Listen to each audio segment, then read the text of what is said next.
Hi friends, ఇప్పుడు నేను మీకు సపోటాలు, ఇది పౌండ్ సపోటా అంటారు. చూడండి ఎలా ఉన్నాయో.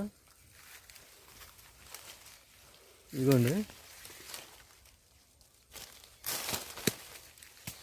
ఇదిగోండి ఇవన్నీ అయ్యే. ఇదిగోండి కాయ పండింది, చూసారు కదా ఎలా ఉందో. దీన్ని పౌండ్ సపోటా అని అంటారు. ఇది మన హైదరాబాద్ సైడ్ అటు సైడ్ ఎక్కువగా జ్యూస్ కోసం ఉపయోగిస్తారు. ఈ కాయని ఇప్పుడు ఒలిచి చూపిస్తాను చూడండి. ఇది అంత బాగా పండలేదు, చూసారు కదా ఎలా ఉందో.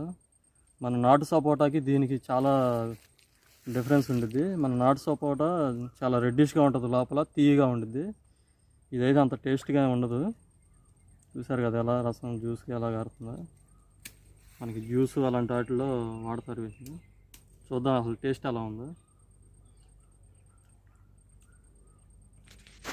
తీయగా ఉంది ఫ్రెండ్స్ ఇది కూడా.